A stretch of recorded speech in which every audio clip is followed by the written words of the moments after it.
James Thompson stepped out of his black car onto the busy London street. The cold morning air hit his face as he adjusted his expensive jacket.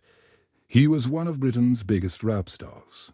Known everywhere as Big J, his gold chain sparkled in the sunlight as photographers gathered round him, snapping pictures from every angle.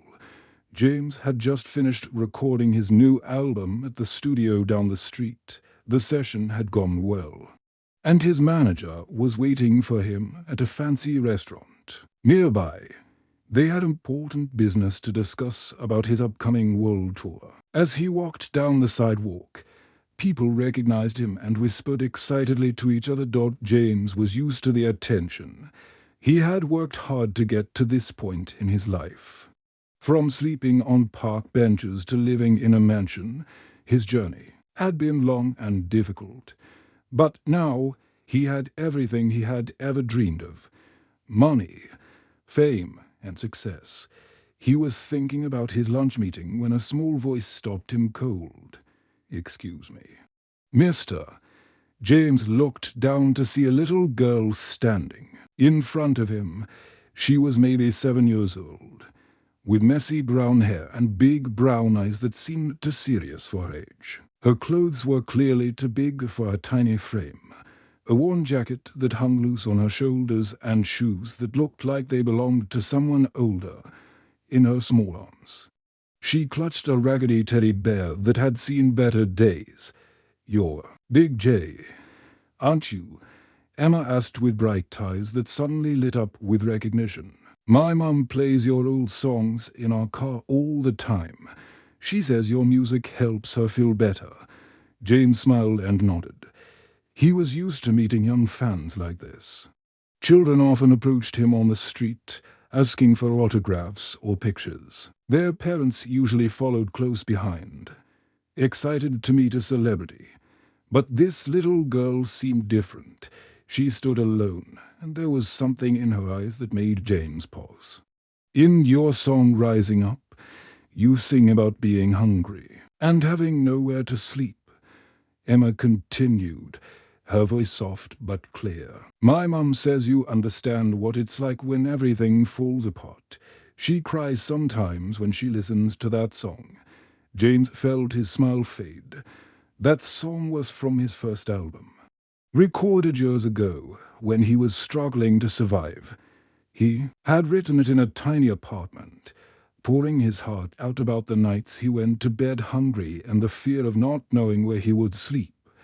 Emma looked up at him with those big, serious eyes. "Can you tell me something? When does the hurting stop? When do things get better?" The question hit James like a physical blow to his chest. He stared down at this little girl, feeling something shift inside him that he hadn't felt in years. Her innocent question brought back memories he had tried to forget. Memories of being cold, hungry, and scared. He remembered writing those lyrics on a piece of paper he had found in the trash. He remembered the empty feeling in his stomach and the uncertainty of not knowing if tomorrow would be better than today. Back then, he had nothing but hope and a dream that someday things would change. Now, he lived in a mansion, with more rooms than he could count.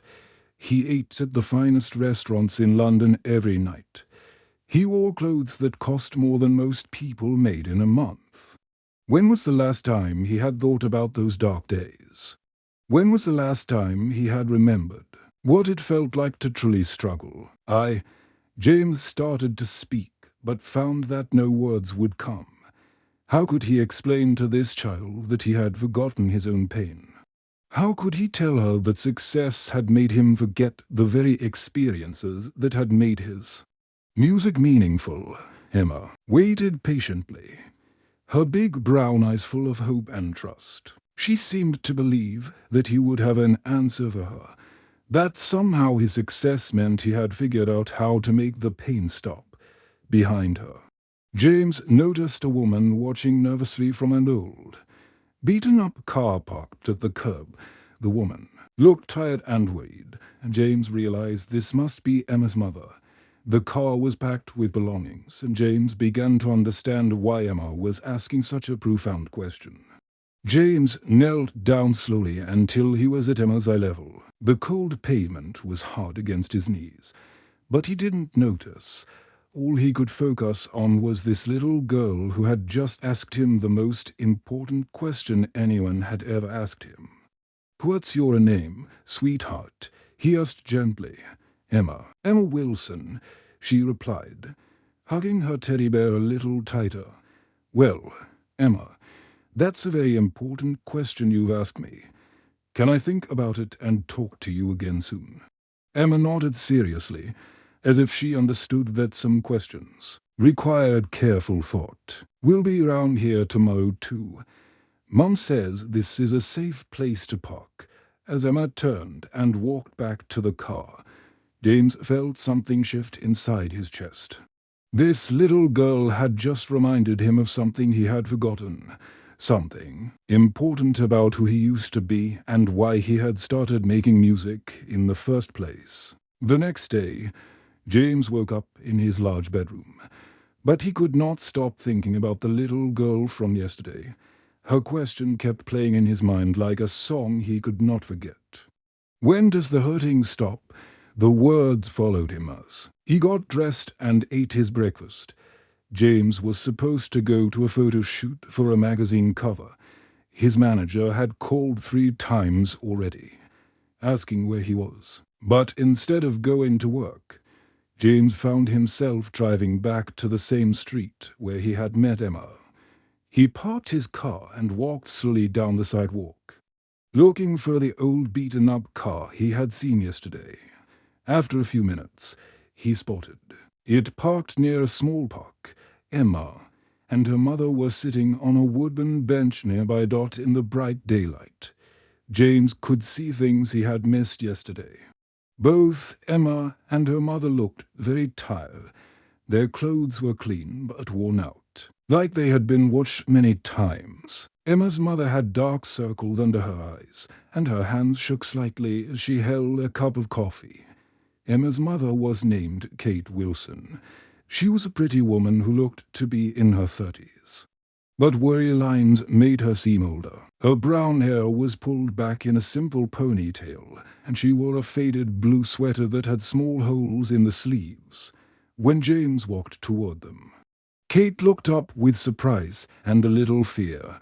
She quickly stood up and moved closer to Emma, as if protecting her daughter. "Emma told me she met you yesterday," Kate said carefully. Her voice was polite but guarded. "I hope she wasn't bothering you. I've told her not to talk to strangers, but sometimes she gets excited when she recognizes someone from the radio."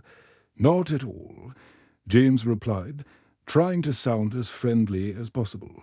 "Actually, I came back hoping to see you both." Emma asked me something yesterday that I couldn't stop thinking about. Emma's face lit up with excitement. She jumped up from the bench and ran over to James. "Did you think about my question? Did you figure out when the hurting stops?"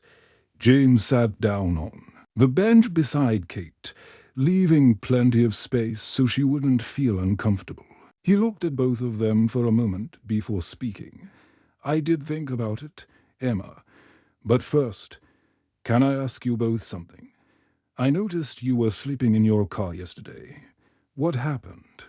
Kate's cheeks turned bright red with embarrassment. She looked down at her hands and was quiet for a long moment. James could see that this was difficult for her to talk about. "We lost our flat last month," Kate finally said, her voice barely above a whisper. "I lost my job at the primary school. When they had to make budget cuts, they had to let go of several teachers, and I was one of the newest ones there." She paused and looked over at Emma, who was now sitting between them on the bench. "Emma's been sick this year," Kate continued. "She had pneumonia twice, and the medical bills just kept coming. Even with insurance, we couldn't keep up with everything. The rent, the bills, the medicine. It all just piled up until we couldn't manage anymore. Mom used to be a teacher, Emma added proudly, looking up at James. She taught me to read really well. I can read books that are meant for kids who are 10 years old. James felt his heart breaking as he listened to their story. Here was a woman who had dedicated her life to helping children learn and grow, and now she couldn't even provide a basic home for her own daughter. The unfairness of it made him feel angry and sad at the same time. I've been trying to find work, Kate continued. But it's so hard when you don't have a proper address. Most employers want to know where you live, and when you tell them you're staying in different places, they get worried. And I can't afford childcare for Emma while I go to job interviews. James watched Emma as her mother spoke. Despite everything they were going through, the little girl seemed surprisingly cheerful. She was playing with her raggedy teddy bear, making it dance on her lap and humming quietly to herself. Emma, James said gently, you asked me yesterday when the hurting stops. Can I tell you something honest? Emma stopped playing and looked at him with those big, serious brown eyes. She nodded eagerly, waiting for his answer. Sometimes the hurt doesn't just stop on its own, James said slowly, choosing his words carefully. Sometimes we have to help each other make it stop. Emma thought about this for a moment, her little face scrunched up in concentration, like how my mom helps me when I'm scared at night. She sings to me and tells me stories until I feel better. Exactly. Like that, James said, smiling at her understanding note. He turned to look at Kate, who was watching their conversation with tears in her eyes. I want to help you both, James said. Let me find you a place to stay tonight, somewhere safe and warm. Kate immediately shook her head. We can't accept charity. I need to solve this myself. I'm a grown woman, and I should be able to take care of my own daughter. It's not charity, James said quietly. Over the next few weeks, something strange and wonderful began to happen in James's life. Every morning when he woke up, the first thing he thought about was visiting Emma and Kate. He had helped them find a small furnished room in a quiet part of town, away from the busy streets where they had been sleeping in their car. The room was not fancy, but it was clean and safe. It had a small bed that Emma and Kate shared, a tiny kitchen with a refrigerator and stove, and a bathroom with hot water for Emma and Kate. It felt like a palace after sleeping in their car for so many weeks. James found himself looking forward to these visits more than anything else in his life. He would cancel meetings with his manager and skip important phone calls just to spend time with them. His friends and business partners began to worry about him, but James did not care. Every afternoon, he would knock on their door and Emma would run to greet him with a huge smile. She always had something new to show him. Sometimes it was a drawing she had made with colored pencils that James had bought for her. Other times, she would share little poems she had written on whatever paper she could find. Kate would make tea for all of them, and they would sit round the small table in the kitchen. Kate would tell James stories about her old students and how much she missed teaching. She would talk about the children she had worked with, their different personalities, and the joy she felt when they finally understood a difficult lesson. James learned that Kate had been teaching for almost 10 years before she lost her job. She had always dreamed of helping children learn to love reading and writing. Even now, without a classroom, she continued to teach Emma at home, using library books and worksheets she found online. One sunny afternoon, Emma came running up to James with a piece of paper in her hand. Her eyes were bright with excitement. James, I wrote a new poem, she said, bouncing on her toes. Will you read it? I think it's my best one yet. James took the paper from her small hands. It was written on the back of a grocery store receipt in bright red crayon. The letters were carefully formed, though some were still backwards the way young children sometimes write. He read the poem aloud. Dreams are like stars in the dark sky. Sometimes clouds cover them up, but stars don't disappear. They wait for the clouds to move. My mum says our dreams are still there, waiting for their turn to shine. As James finished reading, he felt tears forming in his eyes. This 7-year-old girl, who had been homeless just weeks ago, had written something more beautiful and meaningful than any song he had created in years. Her simple words captured something deep and true about hope and perseverance. Emma, this is incredible, he said, his voice thick with emotion. You're a real poet. These words are so beautiful and wise. Emma grinned widely, showing the gap where she had recently lost a tooth. Maybe someday I can write songs like you do. We could be writing partners. That night, James sat alone in his expensive recording studio. The room was filled with the latest equipment. Gold records hanging on the walls and awards sitting on shelves. But as he looked at the song he was supposed to finish for his new album, he felt completely empty. The song was about money, expensive cars, and being famous. It talked about having more wealth than other people and being better than everyone else. The words felt hollow and meaningless in his mouth. He kept thinking about Emma's poem. He thought about Kate losing her job while trying to help children learn and grow. He thought about his own journey from sleeping on park benches to living in a mansion with more rooms than he needed. When had he stopped caring about the things that really mattered? When had his music become about showing off instead of helping people feel less alone? James picked up his acoustic guitar, the same one he had used when he first started writing songs years ago. For the first time in a very long time, he began to write something new. The words came from his heart instead of his head, and they flowed like water. The next day, James arrived at Emma and Kate's room with his guitar in hand. Both of them looked surprised to see him carrying it. I want you both to hear something, he told them as he sat down on their small couch. Emma, your poem about stars and clouds inspired me to write this song. He began to play the guitar softly and sang his new song. He had called it Stars Behind the Clouds, and it told the story of hope surviving through the darkest and most difficult times. It was about people who never gave up, even when life seemed impossible. When he finished playing, Kate had tears streaming down her face. That's the most beautiful thing I've ever heard, she whispered, wiping her eyes with a tissue. Emma clapped her hands together with delight. It sounds like our old songs, the ones that made people feel better when they were sad or scared. James realized that Emma was absolutely right. This song felt like the music he used to make before fame and money changed him.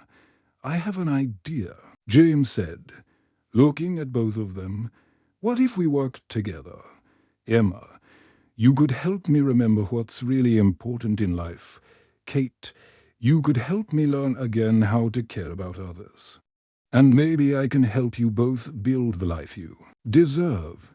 Emma looked at her mother, then back at James with excitement in her eyes. Like being a team. Exactly like being a team. James made a decision that shocked everyone who knew him. On a Tuesday morning, he called his manager and told him something that made the man nearly drop his phone. I'm cancelling the tour. James said calmly, What do you mean you're cancelling? His manager shouted through the phone. We've sold tickets in 15 countries. This tour will make you millions of pounds. I don't need millions of pounds, James replied. I need to do something that actually matters. His manager tried to argue, but James had already made up his mind. He was taking a break from performing to focus on something more important instead of spending his days in recording studios and meeting rooms. James began spending his time learning about homelessness and poverty in London. Emma and Kate became his teachers, showing him a world he had forgotten existed. Kate took him to the local homeless shelter on a cold Thursday morning. The building was old and crowded, with long lines of people waiting outside. Families with children stood patiently, hoping to get a hot meal or a place to sleep for the night. Some of these people wait for 3 or 4 hours just to get food, Kate explained as they watched the line. And there's never enough space for everyone who needs help. Emma held James's hand as they walked through the shelter. She seemed to know many of the children there, waving and calling out their names. "There's Tommy," Emma said, pointing to a boy about her age who was sitting with his father. "His dad can't find work because he hurt his back in an accident. They've been living in their car for 2 months now." She pointed to another child, a girl with curly hair who was reading a book in the corner. "And there's Lucy. Her mum works 2 jobs at restaurants, but she still can't afford to pay rent. They move from place to place, staying with different friends." James spent hours at the shelter, talking to families and listening to their stories. He met a grandfather who was raising his 3 grandchildren after their parents died in a car accident. He met a young mother who had lost a job when a company closed down. He met teenagers who had aged out of foster care and had nowhere to go. Each family had a different story, but they all had one thing in common. They had all experienced some kind of emergency that pushed them from being stable to being homeless. A medical bill, a job loss, a family crisis, or an unexpected expense had changed their lives completely. But what amazed James the most was how these families helped each other. He watched as people shared their food with others who had nothing. He saw parents taking turns watching each other's children so that one parent could look for work. He witnessed strangers offering comfort and support during the hardest times. "They remind me of my old neighborhood," James told Kate one evening as they sat in her small kitchen. "When I was growing up, we didn't have much money, but we always looked out for each other. If one family was struggling, the whole street would help." "What changed?" Kate asked, pouring him a cup of tea. James thought carefully before answering. "I got successful and forgot that success means nothing if you don't use it to help others. I got so focused on making money and being famous that I stopped caring about the people who were still struggling." Over the next few weeks, James and Kate began working together on something bigger. Kate's background as a teacher gave her deep knowledge about children and families. She understood what people needed to stay stable and healthy. James had money and fame that could be used to make real changes. They visited schools in poor neighborhoods and talked to teachers about which families were struggling. They met with social workers who told them about the warning signs that appeared before families became homeless. They had meetings with city officials who explained the policies that affected poor families. James learned that most families didn't become homeless because they were lazy or made bad choices. Instead, it was usually one emergency that pushed them over the edge. A parent got sick and couldn't work. A company closed down and people lost their jobs. A child needed expensive medical care that insurance didn't cover. "We could prevent this," Kate said excitedly during one of their planning sessions. They were sitting round a small table, surrounded by papers and notebooks full of ideas. "If we could catch families before they lose their homes, we could help them stay stable." Emma was sitting at the same table, coloring quietly while the adults talked. She had been listening to their conversation, and suddenly she looked up from her drawing. "Like putting an umbrella up before it rains," she asked. James and Kate stared at each other, then at Emma. The little girl had just given them the perfect way to think about their project. "That's exactly right, sweetheart," James said, smiling widely. "Emma, you just gave us the perfect name for our project. We'll call it the Umbrella Program. Over the next several months, The three of them worked together to create something special. Kate would run the day-to-day operations, using her skills as a teacher and her understanding of what families needed to stay together and healthy. James would provide the money to make it all possible and use his fame to bring attention to their cause, and Emma would be there to remind them both why this work mattered so much. The day they signed the official papers to make the Umbrella Program a real organization, Emma hugged James tight. "You found your answer," she said, looking up at him with those wise brown eyes. "What answer?" James asked, though he thought he knew what she meant.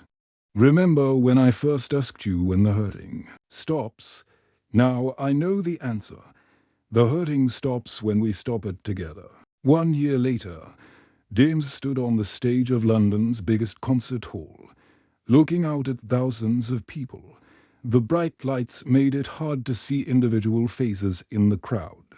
But this concert was different from any he had ever performed before. Tonight was not about selling albums or making money. Tonight was about celebrating something much more important. In the front row, James could clearly see Emma and Kate sitting together. Emma looked completely different from the scared little girl he had met on the street a year ago. She wore a beautiful new dress with flowers on it, and her hair was done in pretty braids with colorful ribbons. She was smiling so widely that James could see the gap where she had lost another tooth. Next to Emma sat Kate, and she looked different too. She was wearing professional clothes, a nice jacket and skirt, because she had just been hired as the head teacher at a brand new school.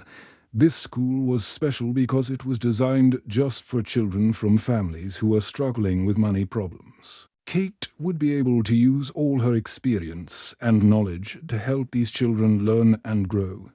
Behind Emma and Kate sat dozens of other families. These were people who had been helped by the Umbrella Program over the past year. James could see parents holding their children, teenagers who now had safe places to live, and elderly people who no longer had to worry about having enough food to eat. James stepped up to the microphone and looked out at all these faces. His heart was beating fast, but not because he was nervous about performing. He was excited to share this moment with all the people who had become like family to him a year ago. James spoke into the microphone, his voice carrying clearly through the huge hall. "A little girl asked me a question that changed my life completely. She asked me when the hurting stops." The audience listened quietly, hanging on every word he said. "At that time, I thought success meant having lots of money and being famous," James continued. "I thought if I had expensive cars and a big house, I would be happy. But I learned something much more important. Real success means using whatever you have to make life better for other people." James picked up his acoustic guitar, the same one he had used to write his first songs many years ago. "Tonight, I want to sing you a song that Emma and Kate helped me write. It's called We Rise Together." He began to play the guitar softly, and his voice filled the concert hall with a melody that was both sad and hopeful at the same time. The song told the story of people who had lost everything but found strength in helping each other. It talked about communities coming together to support their neighbors and families who never gave up. "Hope." As James sang the chorus, something beautiful happened. Emma stood up from her seat and started clapping along with the music. Her face was bright with joy as she moved to the rhythm. Soon, Kate joined her, clapping and swaying with the song. Then, row by row, the entire audience stood up. Hundreds of people were on their feet, singing along with the chorus that Emma had helped write. "When the world feels dark and cold, and your dreams seem far away, remember you're not alone. We'll find a brighter day.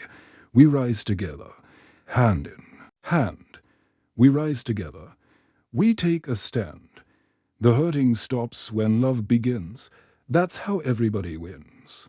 The sound of all these voices singing together was the most beautiful thing James had ever heard. It was better than any applause or cheering he had received in his entire career. When the song ended, the audience continued clapping for all minutes. James felt tears in his eyes as he looked out at all these people who had come together to celebrate hope and kindness. After the concert was over, James was signing autographs and talking to people when a young boy approached him. The boy looked nervous but determined, just like Emma had looked that first day when she stopped him on the street. "Mr. Big J," the boy said in a small voice, "my name is Oliver. My family just got help from your program a few weeks ago. Can I ask you something?" James immediately knelt down so he was at the same level as the boy, just like he had done with him a year ago. "Of course, Oliver. What would you like to know?" Oliver looked round nervously, then leaned closer to James. "My sister wants to be a singer like you someday. She says music can help people feel better when they're sad or scared. Is that really true?" James smiled widely, thinking of Emma and all the things she had taught him about hope and kindness. "It's absolutely true, Oliver. Music has the power to heal hearts and bring people together. But you know what's even more powerful than music?" "What?" Oliver asked with curiosity. "Kindness and helping each other. Those are the most powerful things in the whole world." As Oliver ran back to his family with a big smile, Emma appeared at James's side. She had been watching the whole conversation. "You did it," she said simply, looking up at him with pride. "We did it," James corrected her gently. "Remember, we're a team. We always have been." Emma grinned and took his hand in her small one. "Come on, let's go tell Kate about Oliver. I think he might need a friend. And I know some other kids who would like to meet him." As they walked together toward Kate, who was talking with some of the other families, James realized that Emma had been right all along. The hurting stops when people work together to stop it. And the best part was, they were just getting started. The umbrella program continued to grow every month, helping more and more families find stability and hope. James never forgot the little girl who reminded him that true success is not about how high you climb, but about how many people you help climb up with you.